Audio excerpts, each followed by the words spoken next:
Okay जी। सो मेरे मेरे computer में सिर्फ 5-6 रूबी के वर्जन हैं। सो अगर हमने कोई स्पेसिफिक रूबी का वर्जन इंस्टॉल करना हो तो अगेन उसके काफी सारे तरीके हम डायरेक्ट भी कर सकते हैं, लेकिन हम इस्तेमाल करेंगे आरवीएम, रूबी वर्जन मैनेजर को इंस्टॉल करने के लिए। आरवीएम को इंस्टॉल कैसे करना है, एक एक कर्नल की कमांड है। अब कर्नल जिसको नहीं पता, खैर है, मैं कमांड सेंड कर दूंगा maybe after this call. So मेरी आवाज क्लियर आ रही है? Yes, I can hear you. Yes, कुछ लोग कह रहे नहीं आवाज आ रही। चलिए जी। सो कर्नल की कमांड है, वो रन करें, वो आरवीएम आपका इंस्टॉल हो जाएगा। लेट्स सपोज आपका आरवीएम इंस्टॉल हो चुका है। सो आरवीएम इंस्टॉल, आगे आपने रूबी का वर्जन देना है जी। आजकल जो रूबी 3.1.0 चल रही है, तो ये कमांड रन करेंगे तो आपकी रूबी इंस्टॉल हो जाएगी। अगर मैं आरवीएम लिस्ट करूं तो मेरे जितने भी रूबी के वर्जन इंस्टॉल हैं इस वक्त, वो सारे शो हो जाएंगे। लिस्ट से आपके जितने भी वर्जन इंस्टॉल्ड है वो सारे शो हो जाएंगे। सो मेरे पास 265 है, 273 है, 275 है, 3 है, 302 है, 310 है। करंटली जो है वो ये वाला इस्तेमाल हो रहा है, ये वाला जिससे पहले स्टेरिक है वाला, ये वाला इस्तेमाल हो रहा है इस वक्त। मैंने अगर स्विच करना हो फ्रॉम वन टू अनदर तो आर वी एम यूज, आगे जिसके मैंने स्विच करना है उसका मैं वर्जन लिख दूंगा। तो अगर मैं कहूँ आर वी एम यूज, तो ये मेरा जो करंट शेल है, ये वाला जो करंट शेल है, ये वाला करंट जो शेल का जो सेशन है, ये सेशन बेसिकली इस वर्जन को इस्तेमाल करना शुरू कर देगा। अगर मैं अपने इस सेशन को कर दूं क्लोज, ये जो मेरा शेल है वाला, इसको क्लोज कर दूं, इसको रिस्टार्ट करूं, तो फिर जो भी लेटेस्ट, आई मीन जो भी मेरा डिफॉल्ट रूबी का जो वर्जन होगा वो दोबारा से इनेबल हो जाएगा। इस वक्त जो है अगर मैं रूबी डैश वी करूं तो आप देखिए 310 पे चले गया। ठीक है, डैश वी का मतलब है वर्जन, जिनको नहीं पता। सो अगर मैं करूं R V M use 2.6.5 and then मैं फिर करूं रूबी डैश बी, तो अब मेरा रूबी का वर्जन 265 पे चला गया। बट वो will for this project will use the latest, latest जो है 310 है। लिस्ट से सारे शो हो जाएंगे, यूज से कोई खास हमने इस्तेमाल करना हो जाएगा। अब जब आपका आरवीएम इंस्टॉल हो चुका है, आरवीएम के बाद हमने रूबी इंस्टॉल कर ली है। रूबी फिर हमने आरवीएम से करने जी करंट सेशन के लिए ये वाला रूबी का वर्जन इंस्टॉल करो, इस्तेमाल करो, ये भी हो जाएगा। अच्छा, जब आपकी रूबी इंस्टॉल होगी तो उसके साथ एक जेम की कमांड भी इंस्टॉल हो जाएगी। रूबी के अंदर जितनी भी एक्सटर्नल लाइब्रेरीज हैं उनको हम जेम्स कहते हैं। जेम, जेम आपको पता हो, एक रूबी भी एक जेम ही का नाम है। वो हीरा है, हीरे की टाइप है। तो जेम हीरे, हीरे ही को कहते हैं। तो वो कह रहे हैं जितनी भी एक्सटर्नल लाइब्रेरी जेम्स हैं वो छोटे छोटे हीरे हैं वाले। सो जावास्क्रिप्ट के अंदर इसको पैकेजेस कहते हैं। पीएचपी में मुझे नो आइडिया क्या कहते हैं इसको। तो जितनी भी एक्सटर्नल लाइब्रेरीज हैं, मोस्ट लैंग्वेजेस में हम कहते हैं एक्सटर्नल लाइब्रेरी, रूबी में उसको हम कहते हैं जेम्स। तो जेम की कमांड आपके पास इंस्टॉल हो जाएगी। अब आपने करनी है रेल्स इंस्टॉल। ठीक है जी। सो इंस्टॉलिंग रूबी डन हो गया। इंस्टॉल रेल्स करनी है तो आप करेंगे जेम इंस्टॉल रेल्स। रेल्स क्या है? रेल्स एक रूबी, रूबी और रेल्स का फुल नाम है इसका। और ये रूबी का फ्रेमवर्क है। रूबी एक लैंग्वेज है, उसके ऊपर फ्रेमवर्क है रेल्स। अभी जिनको नहीं पता ये फ्रेमवर्क क्या होते हैं, वो हम नेक्स्ट क्लास में इंशाल्लाह वो will go into detail installing and ये सारे सेटअप के ऊपर। तो अभी तक इतनी काफी है। सो जब इंस्टॉल रेल्स कर देगा आपका रेल्स इंस्टॉल हो जाएगा, जो कि मेरा इस वक्त इंस्टॉल्ड है। सो अगर मैं करूँ रेल्स डैश बी, तो मेरा रेल्स इस वक्त 703 इंस्टॉल्ड है जी। ठीक है जी। So dash B again version के लिए। चलिए जी, आपका रेल इंस्टॉल हो चुकी है। नेक्स्ट जो है जी, आपने रेल्स की एप्लीकेशन जनरेट करनी है, जो जिसके ऊपर हम ये आने लगे हैं। एप्लीकेशन जनरेट करने का कमांड जो है रेल्स न्यू, यहाँ पे अपनी एप्लीकेशन का नाम देना है। उसके बाद यहाँ पे काफी सारी ऑप्शन हैं, हमें सब कोई भी ऑप्शन जरूरत नहीं है। जो मोस्ट इंपोर्टेंट ऑप्शन शायद हम इस्तेमाल करें वो डी है। डी फॉर डाटाबेस कौन सा इस्तेमाल करना है? बाय डिफॉल्ट जो है ना, ये सिक्वलाइट डाटा इस्तेमाल करता है, सिक्वलाइट 3। लेकिन हम इसको पोस्टग्रेस में कन्वर्ट कर सकते हैं। आई थिंक हम सिक्योरिट ही पे चले जाते हैं, ताकि डेटाबेस बन जाएगा और उसी को सिक्योरिट में जीयूआई में खोल के आपको दिखा भी दूंगा कि ये डेटाबेस और ये इसके मॉडल है और ये कंट्रोल ये सारा बन रहा है। So let's run this command rails new. हम स्टूडेंट सिस्टम बनाने लगे हैं जी। मैं इस एप्लीकेशन का नाम लिखता हूँ स्टूडेंट मैनेज।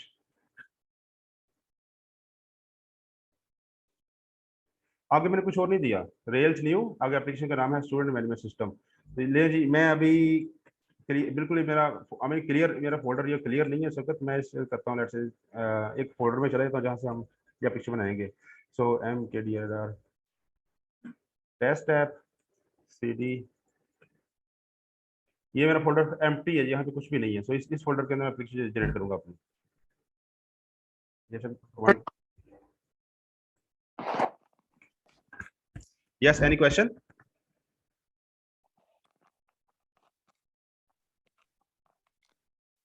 हेलो, कुछ कोई बोलने लगा No, था। not from. ठीक है जी, तो ये मैंने कमांड रन की है जी। I explain most of these steps now. अगर किसी को समझ आ जाए तो बड़ी अच्छी बात है, ना आए तो डोंट वरी, ये स्टेप्स जरूरत हमें जरूरी नहीं है ये सारे समझ आए। चलो, ये मैंने कमांड रन की थी रेल्स न्यू, मैंने एक रेल्स की न्यू एप्लीकेशन जनरेट की है जी, जिसका नाम है स्टूडेंट मैनेजमेंट सिस्टम। सबसे पहले उसने फाइल बनाई है रीडमी की, रेक फाइल की, ये फिर उसने रूबी वर्जन की फाइल बनाई है, ये गिट इग्नोर की फाइल बनाई है। ये सारी चीजें हम आई थिंक गिट इग्नोर तक हम कर चुके। गिट हमने थोड़ी सी पढ़ी है, गिट इग्नोर का कुछ लोगों को आइडिया है, कुछ को नहीं है, नहीं है, खैर है। ये है जेम फाइल। तो मैंने कहा था रूबी में जितने भी एक्सटर्नल लाइब्रेरीज हैं हम वो उनको हम जेम कहते हैं। सो एक जेम फाइल रूबी बनाती है जिसके अंदर हम हमने जितने भी एक्सटर्नल जेम इस्तेमाल करने हो जेम फाइल में हम डिक्लेयर करते हैं। वो कैसे डिक्लेयर करने में मैं आगे आगे आऊंगा उसके ऊपर। फिर उसने एक एप्लीकेशन का फोल्डर बनाया है, एप्लीकेशन के अंदर एसेट का फोल्डर बनाया है, एसेट से कॉन्फ़िग का फोल्डर बनाया है। फिर उसने एप्लीकेशन चैनल का एक फोल्डर बनाया है। चैनल बेसिकली वेब सॉकेट के जरिए अगर बैकग्राउंड कम्युनिकेशन आपने करनी हो, वेब सॉकेट का किसी को नहीं पता तो नो नो नो प्रॉब्लम। फिर उसने एक ऐप और कंट्रोलर का फोल्डर बनाया। कंट्रोल में एक्सप्लेन करूंगा इस कॉल में इंशाल्लाह, क्योंकि रेल्स एमवीसी एमवीसी पे बात करेंगे। फिर उसने ऐप हेल्पर का फोल्डर बनाया, उसमें एप्लीकेशन हेल्पर डाल दिया। ऐप जॉब्स का फोल्डर बनाया। जॉब्स बेसिकली जितने भी कुछ टास्क वेब एप्लीकेशन में यूजली होता ये है कि ट्विटर के ऊपर स्पेशली जब मैं ट्विटर खोलूंगा, मैं आपको एक फीड शो होती है। जिन्होंने ट्विटर इस्तेमाल नहीं किया वो चले, मैं यूट्यूब खोल लेता हूँ जी। यूट्यूब के बाद मैंने खोला है वाला, और मैं लॉग इन नहीं हूँ यहाँ पर। मैं लॉग इन नहीं हूँ यहाँ पर, मैं 3-4 वीडियो देखूंगा मैं। तो उसने ना एक मेरा डिफॉल्ट की यूजर उसने डिलीट कर दिया है। अब मेरे 3-4 जो वीडियो मैंने देखे हैं उनकी बेस के ऊपर वो मेरी डिसाइड करेगा कि इस यूजर का इंटरेस्ट क्या है जी, वो उसी इंटरेस्ट की बेस पे मुझे बाद में वीडियो दिखाएगा। सो जब मैंने यूट्यूब खोला उसी वक्त उसने इंटरेस्ट जनरेट करने शुरू कर दिए थे। वो बेसिकली इस तरह के जो हैवी लोड काम होते हैं वो यूजली बैकग्राउंड जॉब्स जॉब्स के जरिए होते हैं। सो रेल्स के अंदर जो है बैकग्राउंड जॉब सिस्टम इस तरह सारी चीजें बिल्ट इन है। सो ये ऐप जॉब फोल्डर वो वाला है। ऐप मेलर फोल्डर है जो ईमेल अगर सेंड करनी है उसके लिए है। ऐप व्यूज व्यूज आपके जो एचटीएमएल है उसके लिए फोल्डर है। ऐप एसेट में आपके जो स्टैटिक एसेट्स होंगे, आपके इमेजेस हैं, फॉन्ट हैं, और सीएसएस जो है वो सारी ऐप एसेट में जाएगी। बिन के अंदर जो है हमारी रन जो एग्जीक्यूटेबल कमांड्स हैं कुछ, यहाँ पे जाने की जरूरत नहीं है। रोबोट्स में हमारे रोबोट्स डिफाइन होंगे, ये मैं बाद में बताऊंगा क्या है। इनिशियलाइजर में सारी हमारी इनिशियलाइजेशन और कॉन्फ़िगरेशन होगी सारी।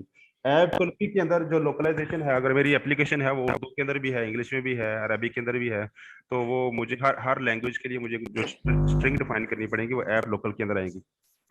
नीचे जो मेन फोल्डर है वो डीबी है। डीबी फोल्डर के अंदर आपके डाटाबेस रिलेटेड डाटाबेस में पड़ा होगा, डाटाबेस में माइग्रेशन पड़ी होगी। डाटाबेस में कोई चेंज करनी हो तो उसकी उसके लिए हम माइग्रेशन लिखते हैं जी। वो माइग्रेशन क्या होती है? Change from one state to another. वो कहते हैं वो लाहौर माइग्रेट कर गया, इसका मतलब पहले वो इधर रह रहा था, छोड़ के लाहौर चला गया। तो सो डेटाबेस की एक स्टेट को दूसरी स्टेट पे लेके जाना हो तो दैट्स माइग्रेशन। रेक्टा मैं इग्नोर कर रहा हूँ फिलहाल, और पब्लिक भी इग्नोर कर रहा हूँ। पब्लिक में हमारे जो पब्लिक छोटे बड़े फोल्डर होते हैं। और ये टेस्ट मैं टोटली इग्नोर कर रहा हूँ, हम टेस्ट केसेस नहीं लिखेंगे इनिशियली। चले, ये सारी उसने फोल्डर स्ट्रक्चर बना दिया है। पहले मैं आपको दिखाता हूँ फोल्डर स्ट्रक्चर खोल के। So I open that project now. मैं बेसिकली था अदर प्रोजेक्ट के अंदर मैंने एक एप्लीकेशन बनाई थी, टेस्ट टेस्ट फोल्डर का फोल्डर बनाया था, और उसके अंदर स्टूडेंट मैनेजमेंट सिस्टम, ये वाला फोल्डर रेल्स ने जनरेट किया जी। इस फोल्डर को खोल लेते हैं। ये उसने रीडमी फाइल जो रेल्स ने बनाई है, ये जी हमारी अभी एम्प्टी एप्लीकेशन है अभी। और मैं मोस्टली चीजें बड़ी तेजी तेजी से एक्सप्लेन कर चुका हूँ। जो मोस्ट इंपोर्टेंट फोल्डर 3 हैं जो हम बहुत ज्यादा इस्तेमाल करेंगे, एक होगा कंट्रोलर ये वाला, एक होगा मॉडल, एंड तीसरा होगा views. M V C, model, views and controller. Ruby वाले तो एमवीसी फ्रेमवर्क है, इसमें 3 चीजें हैं जी, मॉडल है, व्यूज है, कंट्रोलर है। मैं जल्दी से ये चीजें बता देता हूँ जिनको नहीं पता। मॉडल्स यूजली डाटाबेसिस के साथ कम्युनिकेशन के लिए, आपके डाटा के डाटा हैंडलिंग सारी चीजें मॉडल में आती है। और ये आपके डाटाबेस के साथ कम्युनिकेट भी करता है, जो सिक्वल क्वेरीज आपने रन करनी है सारी मॉडल्स के अंदर रन होंगी। व्यूज आपके व्यूज हैं, एचटीएमएल है, ठीक है, सारी एचटीएमएल जो मर्जी इसमें एचटीएमएल अपनी करनी है, हैमल करनी है, स्लिम करनी है। एंड ऑफ द डे इसने एचटीएमएल जनरेट करके ब्राउजर को दे देनी है, ब्राउजर ने रन कर देनी है।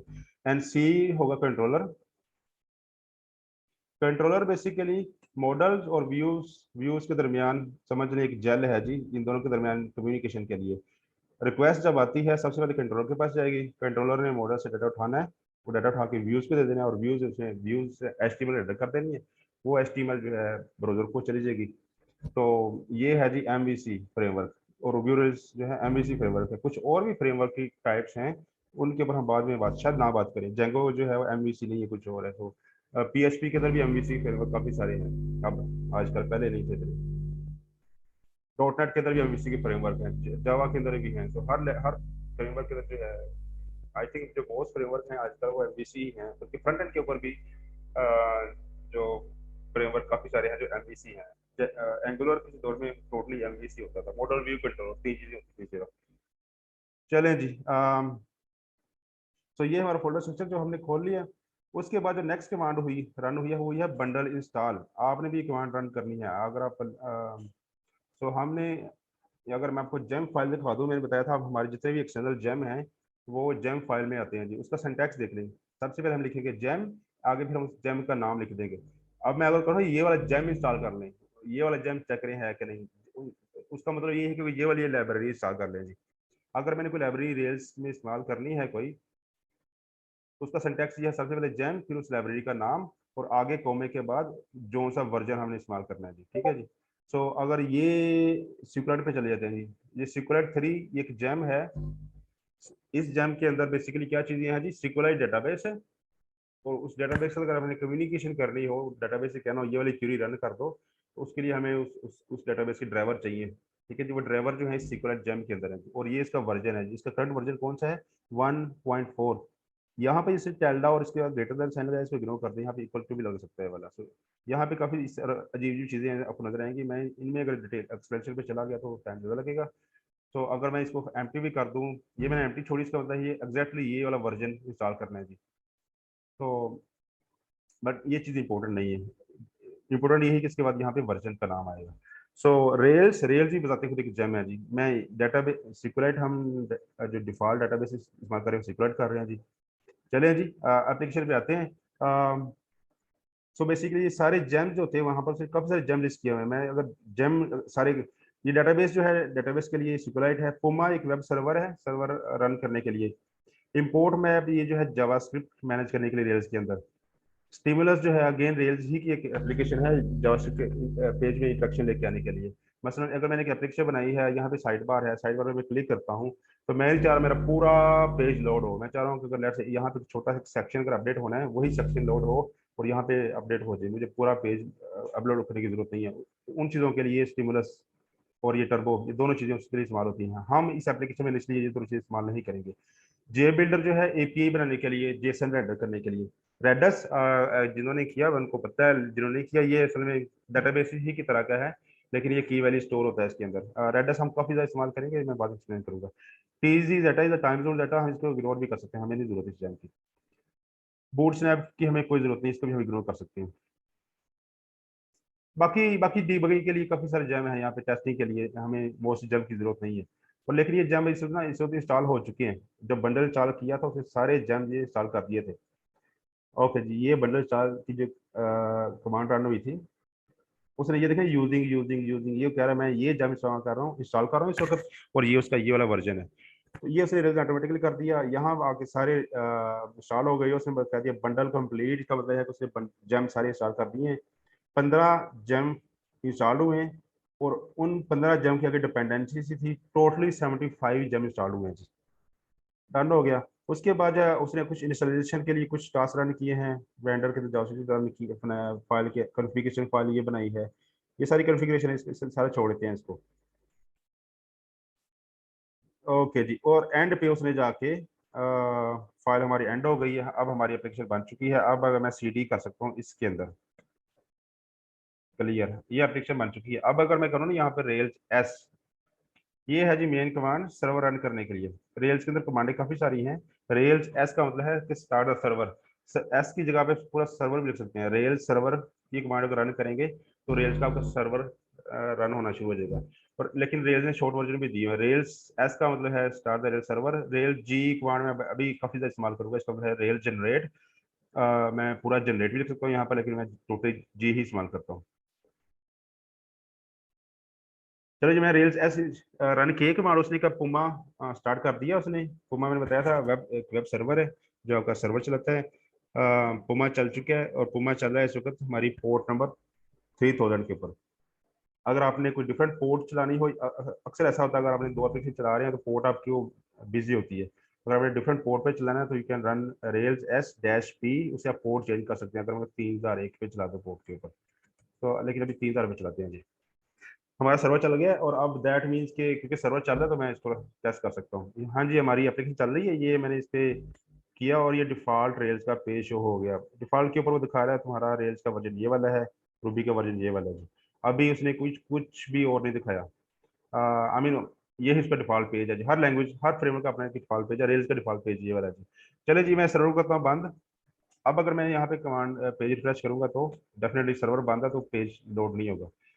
अब आते हैं जी, सबसे पहले कोई भी वेब एप्लीकेशन अपने बनानी हो तो सबसे पहले जो मेन चीज स्टार्ट होती है वो होती है जी, हाँ जी, इसका इसकी रिक्वायरमेंट क्या है जी इसकी। और रिक्वायरमेंट गैदर करने के बाद सबसे पहले डाटाबेस स्कीमा, क्योंकि रेल्स के अंदर मोस्ट कन्फिग्रेशन में अब आपने देखा होगा इससे रेल्स ने बड़े काम किए, काफी ज्यादा कन्फिग्रेशन हुई है। लेकिन मैंने नहीं की, मैंने rail generate rails new and application का नाम दे दिया, उसने सारी कर दी कन्फिग्रेशन। अब मैंने जो पहला काम करना है अब वो है डाटाबेस स्कीमा अपना डिसाइड करना है जी। और रेल्स आपको स्कीमा डिसाइड करके नहीं देगी, आपने खुद करना है। तो हमारा स्टूडेंट सिस्टम है तो स्कीमा देखते हैं जी। स्टूडेंट हमारा एक टेबल होगा जिसका नाम होगा स्टूडेंट, एक टेबल होगा जिसका हम नाम कर देते हैं जी टीचर्स। और टीचर हैज मेनी स्टूडेंट्स, एक टीचर के पास मल्टीपल स्टूडेंट्स होंगे, दैट्स इट। सो ये वन टू मेनी रिलेशन हो गया यहाँ पर, ठीक है जी। तो अब जो है इनकी फील्ड निकालते हैं जी। टीचर का हम नाम नाम ले लेंगे, और क्या लें, क्वालिफिकेशन ले लें टीचर की। कुछ और फील्ड चाहिए टीचर की? फोन नंबर और दैट्स इट, काफ़ी है।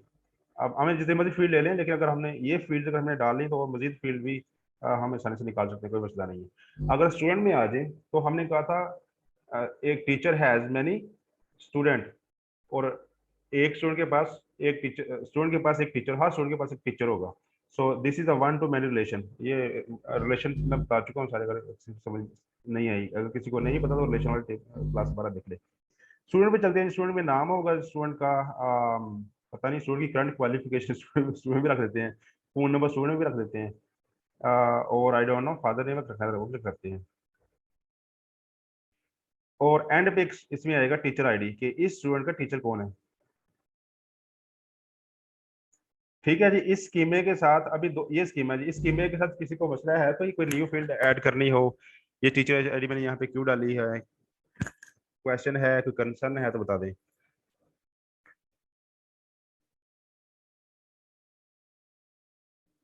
नहीं है, डन हो गया जी। अब हमने टीचर का टेबल बनाना है जी डेटाबेस के अंदर, और टीचर का एक मॉडल बनाना है और टीचर का एक कंट्रोलर बनाना है, क्योंकि ये एमवीसी फ्रेमवर्क है। सो हमारे जितने भी रिसोर्सेज होंगे एप्लीकेशन के अंदर, रिसोर्स क्या होता है एप्लीकेशन के अंदर, जो जो आपके समझ लें, अगर ये हमारा स्टूडेंट मैनेजमेंट सिस्टम है तो टीचर एंड स्टूडेंट हमारे रिसोर्सेज हैं। अगर अगर मैं लेट्स से रेसिपी एप्लीकेशन बना रहा था तो रेसिपी मेरा रिसोर्स होना था। अगर मैं ब्लॉग बना रहा था तो फिर ब्लॉग पोस्ट एंड कमेंट मेरे रिसोर्सेज होने थे। सो हर रिसोर्स के लिए हमें एक मॉडल चाहिए, एक कंट्रोलर चाहिए और एक व्यूज चाहिए। व्यूज तो 3 4 चाहिए हमें, और लेकिन वो रियल सारे जनरेट कर देगा। व्यूज कौन कौन से चाहिए हमें? मोस्ट रिसोर्सेज के ऊपर CRUD ऑपरेशन होते हैं, CRUD। CRUD में थोड़ा सा एक्सप्लेन कर देता हूँ। CRUD इज अ क्रिएट, हमें स्टूडेंट क्रिएट करना है तो उसके लिए हमें फॉर्म चाहिए। हमें स्टूडेंट को रीड करना है तो हमें रीड के लिए हमें दो चीजें चाहिए, एक पेज हो जिसपे सारे स्टूडेंट शो हो रहे हों, फिर एक स्टूडेंट का एक शो पेज होगा जिसपे सिर्फ एक स्टूडेंट की फील्ड शो हो रही होगी। फिर अगर हमने स्टूडेंट को अपडेट करना है तो उसके लिए अपडेट का हमें फॉर्म चाहिए, और स्टूडेंट को हमें डिलीट करना है तो उसके लिए चाहिए एडिट। किसी को अपडेट करना है तो उसके लिए हमें एडिट का फॉर्म चाहिए, क्रिएट करना है तो उसके लिए हमें न्यू का फॉर्म चाहिए, रीड के लिए हमें इंडेक्स पेज चाहिए, इंडेक्स का मतलब है जहाँ पे हम सारे स्टूडेंट दिखा रहे होंगे, और एक शो पेज होगा। डिलीट के लिए हमें किसी व्यू की जरूरत नहीं है, सिंपली यूजर डिलीट होगा तो हम कह देंगे हाँ जी स्टूडेंट डिलीट हो गया, और फिर पेज दोबारा इंडेक्स पे चला जाएगा। That's it. सो हमें एक CRUD ऑपरेशन चाहिए वाले, और हमें चलें टीचर से स्टार्ट करते हैं सबसे पहले। तो टाइम रहेगा 7 मिनट, 7 मिनट में चला हो जाएगा।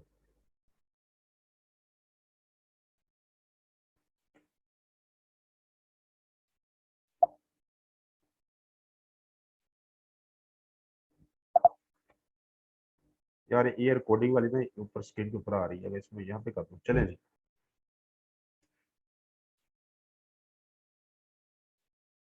तो मैं कहाँ पे रखूँगी, मैस ना करे अंदर।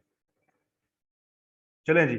सो हमने रिसोर्स जनरेट करना है जी। सो उसका एक कमांड है rail G, G for generate, और रिसोर्स जनरेट करना है जी, RESOURC। रिसोर्स का नाम क्या है, टीचर। और टीचर की फील्ड कौन कौन सी है, नेम है उसकी फील्ड। ये सिंटैक्स देख रहे हैं, रेल जी कमांड का नाम रिसोर्स, आगे हमने रिसोर्स का नाम दे दिया, आगे हमने सारी फील्ड देनी है। और हर फील्ड की कोई ना कोई टाइप होगी। मैं एक टाइप जो है थोड़ी चेंज कर लूंगा इसकी। अच्छा, क्वालिफिकेशन है, क्वालिफिकेशन हम जो है स्ट्रिंग कर देंगे, नेम इसका स्ट्रिंग ही होगा, ठीक है। फोन नंबर जो है वो भी हम स्ट्रिंग रख देते हैं। एक चीज और कर लेते हैं, हाँ DOB, और इसको हम कह देंगे डेट होगी इसकी, ठीक है, ताकि फील्ड थोड़ी चेंज हो, सारी स्ट्रिंग ही ना हो। तो ये एंटर करता हूँ जी मैं। ये स्टूडेंट, ये देखें, ये माइग्रेशन जनरेट कर दी उसने। इस माइग्रेशन के अंदर वो टेबल जनरेट करेगा इसका। ये मैं माइग्रेशन जाकर दिखाता हूँ। ये इसने टीचर का मॉडल जनरेट कर दिया, ये इसने टीचर का कंट्रोलर जनरेट कर दिया। पहले मैं दिखाता हूँ जाके। DB में जाएं, माइग्रेट में जाएं, ये है जी क्रिएट टेबल। उसने कहा टेबल का नाम होगा टीचर, टेबल के अंदर फील्ड होगी नाम।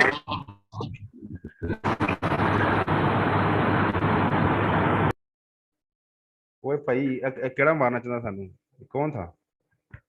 यार आप हमको म्यूट कर लें, एक कान फाड़ के देख दो।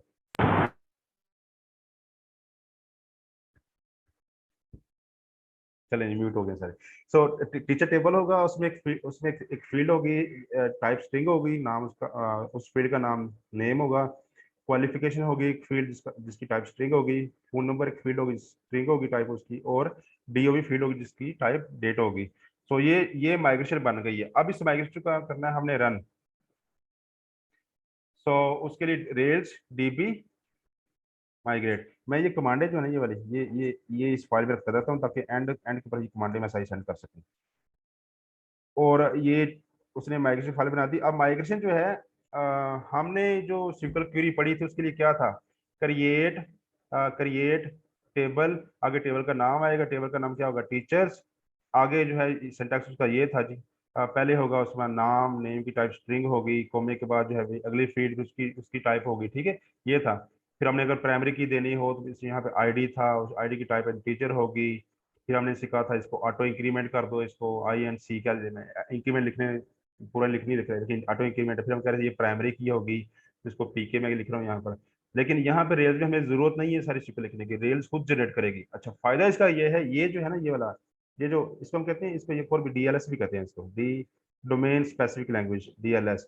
इसका फायदा ये है कि करंट हमारा डेटाबेस है सिक्वलाइट, तो रेल्स को पता है मैं सिक्वलाइट इस्तेमाल कर रहा हूँ, तो वो ये क्रिएट टेबल जो सिक्वल जनरेट करेगी वो सिक्वलाइट से कंपैटिबल होगी। अगर मैं अपना डेटाबेस चेंज कर दूँ इनटू लेट्स से पोस्टग्रेस, तो पोस्टग्रेस का सिंटैक्स थोड़ा सा डिफरेंट है प्राइमरी की सेट करने का, तो वो उसकी सेट कर देगा। अगर मैं माइस्क्ल में चला जाऊँ वो तो चले जाएगी। तो मुझे उसने सब कुछ हाइड किया हुआ है, मैंने बस ये लिखना है।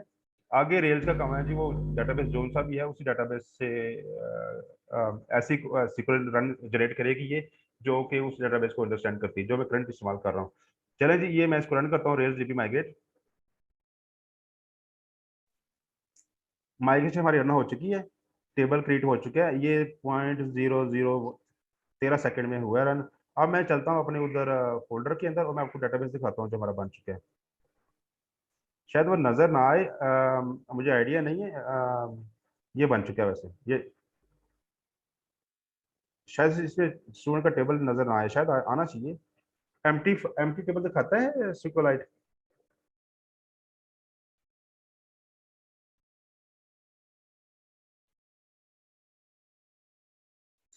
ठीक है, दिखा रहा है वो। अगर मैं जाऊँ इस ब्राउज डाटा के ऊपर, और यहाँ से टीचर का बन चुका है जी। ये देखें, यहाँ पर कुछ यहाँ पे इंटरेस्टिंग चीजें मैंने दिखानी है। और ये है जी ID फील्ड, जो कि हमने नहीं दी थी, इसे खुद रेल्स ने खुद जनरेट की है। ये ID जो है ये प्राइमरी की है इस वक्त, और ये इसमें ऑटो इंक्रीमेंट और सब कुछ सारी कॉन्फ़िगरेशन रेल्स ने खुद की है। Name, qualification, phone number, DOB, ये तो फील्ड हमने दी थी। Next two fields rails automatically generate करता है, created add and updated add. So हर रिसोर्स कब बना था और कब वो अपडेट हुआ था, ये दोनों चीजें रेल्स खुद कर रहा होता है। और ये आईडी, तो ये टेबल हमारा बन गया जी, डन हो गया। सो और आपको सीक्वल कहीं नजर नहीं आएगी, तो रॉ सीक्वल कहाँ से आई है। और इसके कंट्रोल पे चलते हैं जी। ये कंट्रोलर है और ये टीचर कंट्रोलर है। इसमें इसमें यहाँ पे इसने कुछ भी जैसे दिखा रहा है नीचे, एम्प्टी कंट्रोलर है, और ये हम कंट्रोल में चीजें हम खुद डालेंगे बाद में। और इसके मॉडल पे चलते हैं जी। ये टीचर का मॉडल है, और जो कि एक्टिव रिकॉर्ड के साथ असल में अनफॉर्चुनेटली इस क्लास में काफी लोगों को इनहेरिटेंस का नहीं पता। सो बट तुम अब रटाल गा लें जो मर्जी समझ लें। फिलहाल ये मॉडल बन चुका है, मॉडल का नाम टीचर है। सो दैट्स ये बन चुका है जी। अब हम चलाते हैं जी अपनी एप्लीकेशन। एप्लीकेशन चल गई, अभी भी वो कुछ भी पुराना दिखा रहा है वो। तो अब हमने चेंज करना है जी। अब मैं चाहता हूँ जब मैं ये रूट खोलूँ, ये फाइल खोलूँ, तो सबसे पहले मुझे टीचर की एक लिस्ट शो हो। ठीक है जी। सो उसके लिए मैंने जाना पड़ेगा कॉन्फ़िगरेशन के अंदर और राउट्स के अंदर। ये है जी मेन चीज, ये है रूट। मैं एप्लीकेशन में रूट करता हूँ कि मेरी जो है रूट कौन सी होगी। मैं कह रहा हूँ मेरी जो रूट होगी वो टीचर होगी और टीचर का इंडेक्स होगा। रूट का क्या मतलब है, जो मेरी एप्लीकेशन का जो रूट पाथ है, ये रूट यूआरएल लेवल है। सो ये बाय डिफॉल्ट किस पे पॉइंट करना है जी। तो पहले वो था रेल्स का जो डिफॉल्ट व्यूज उसके ऊपर था। अब मैंने उसको दे दिया उसको टीचर्स के ऊपर। सो अब ये टीचर कंट्रोलर के इंडेक्स सेक्शन पे चला गया। इंडेक्स सेक्शन क्या है, जिसके ऊपर हमने सारे टीचर दिखाने हैं जी, टीचर की लिस्ट दिखानी है। चले जी, अब इंडेक्स एक्शन टीचर कंट्रोल में है नहीं। और ये एक चीज में कंफ्यूजन में बात बताऊंगा, ये टीचर्स एस क्यों आ रहा है यहाँ पर, यहाँ पे हमने एस क्यों डाला है, ये रिसोर्सेज क्यों डाला है, ये मैं बाद में, अभी मैं आपको टेस्ट दूंगा उस रेल का छोटा सा। So let's go to controller.